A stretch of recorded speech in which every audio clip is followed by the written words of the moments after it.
এখন আমরা এসেছি প্ল্যান্ট কনজারভেটরিতে। কতগুলো গাছ আছে সেগুলোর একটা ডেসক্রিপশন দেওয়া আছে ছোট করে। এই হচ্ছে ভিতরের ভিউ।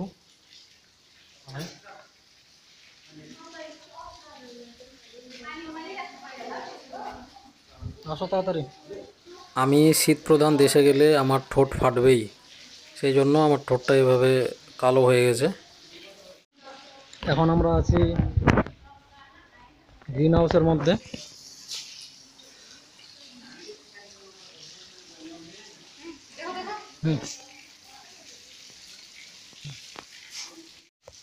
এটা হচ্ছে এক্সিট গেট।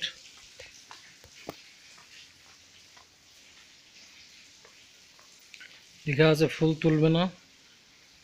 এই জায়গাটা বেশ ভালো ছিল, কাপলদের জন্য তো সুইটেবল জায়গা। যারা যারা গ্যাংটক ঘুরতে যাবে অবশ্যই এখানে ভিজিট করবে। হচ্ছে নিচে যাওয়ার রাস্তা।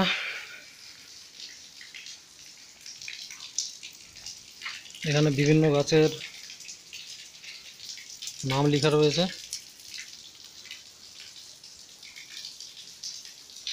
তাড়াতাড়ি আসো।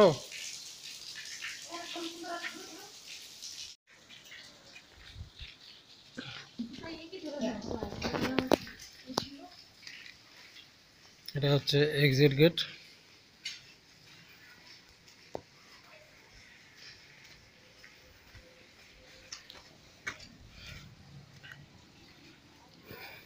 Plant conservatory.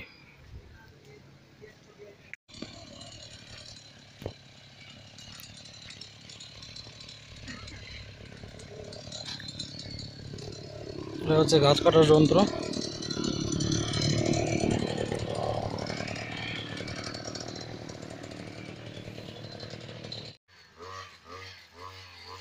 এখানকার কয়েকটা ছবি আমি তোমাদের দেখাচ্ছি, তাহলেই বুঝতে পারবে জায়গাটা কতটা সুন্দর ছিল। এটা হচ্ছে প্ল্যান্ট কনজারভেটরির কার পার্কিং জোন। আর এই হচ্ছে এন্ট্রান্স গেট, বাইরে এভাবে লেখা আছে প্ল্যান্ট কনজারভেটরি। ভিতরে ঢুকলেই আমরা একটা ছোট্ট ক্যান্টিন দেখতে পাবো, যেখানে অনেক কিছুই পাওয়া যায়। প্রত্যেক ঘন্টায় এখানে নতুন নতুন ট্যুরিস্ট ভিজিট করতে আসে এই প্লেসটিকে। খুব সুন্দরভাবে বড় ধরনের গাছও আছে, অনেক ছোট ছোট গাছও আছে। এখানে গেলে মাইন্ড ফ্রেশ হয়ে যাবে, এতটাই সবুজ স্নিগ্ধতায় ভরা। এখানে কি কি ধরনের গাছ আছে সবগুলোর বিবরণ একটা চার্টের মাধ্যমে দেওয়া আছে। এই গাছগুলিতে যে ফুলগুলো আছে সেগুলো একটু ইউনিক ধরনের। ফ্যামিলি বা প্রিয় মানুষটিকে নিয়ে গেলে অবশ্যই এই জায়গাটি ভিজিট করবে।